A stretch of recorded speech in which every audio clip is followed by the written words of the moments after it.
मोठा लॉस आहे तो कोल्हापूरच्या शैक्षणिक क्षेत्रात.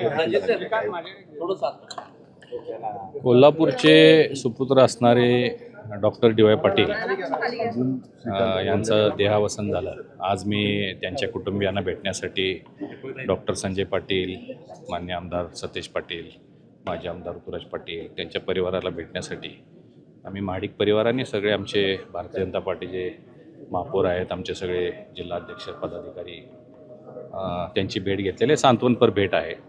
खरं पाहता डी.वाय. दादांनी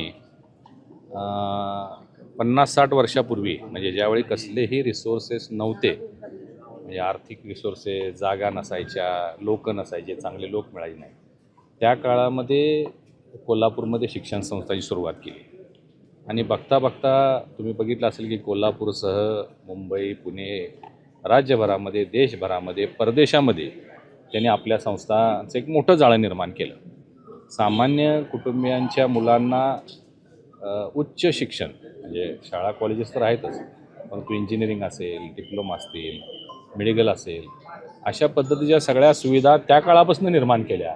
आणि त्यामुळं कोल्हापूरची जी आज भरभराट आहे किंवा कोल्हापूरचा जो विकास आहे यामध्ये डी.वाय. दादांचं एक खूप मोठं योगदान मानावं लागेल. कारण अनेक उच्च शिक्षित, उच्च विभूषित विद्यार्थी घडवण्याचं काम त्यांच्या संस्थेच्या माध्यमातून झालं.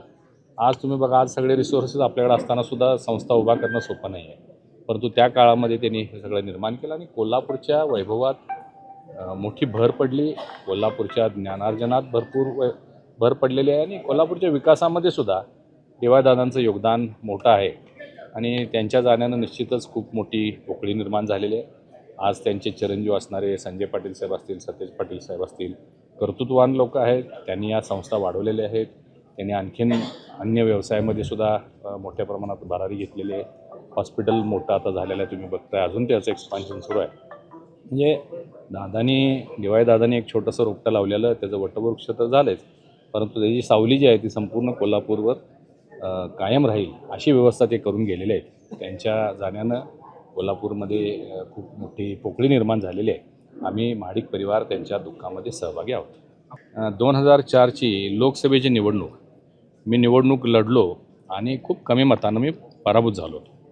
आणि मला वाटते त्या निवडणुकीनंतर एक महिन्याभरातच मी दादांना भेटण्यासाठी आलो होतो, कारण मी सगळीकडं माझे आभार दौरे सुरू होते आणि आभारासाठी मी त्यांच्या घरी इथं आलो होतो. आणि त्यांनी मला सांगितलं होतं की ह्याच्यात पराभूत झाला म्हणून निराश होऊ नको. जसं महादेवराव महाडिक साहेब आमचे नेहमी सांगतात निराश होऊ नको, तसं दादांनी सांगितलं. आणि मला दिसतंय म्हणले, म्हणजे मला दूरदृष्टी आहे की लवकरच तू खासदार होणार, त्यामुळे या प्रवाहातून बाहेर पडू नकोस. आणि तसंच झालं. आम्ही या प्रवाहात राहिलो. 2009ला शक्य झालं नाही, परंतु 2014ला मी लोकसभेमध्ये कोल्हापूरमध्ये निवडून गेलो. आणि निवडून गेल्यावर सुद्धा मी दादांना भेटायला आलो होतो, आभार मानायला आलो होतो. आणि अनेक वेळा भेट व्हायची. मी आमच्या काही कार्यक्रमानिमित्त पत्रिका द्यायला मी त्यांना भेटायचं. मध्यंतरी अलीकडंच मला वाटतं एक 2-3-4 महिन्यापूर्वी विमानात आम्ही दोघं एकत्र होतो आणि गप्पा मारत आम्ही विमानातून कोल्हापूर ते मुंबई गेलो होतो. ते एवढी मेमरी शार्प होती की म्हणजे सगळ्या जुन्या गोष्टी त्यांना आठवत होत्या.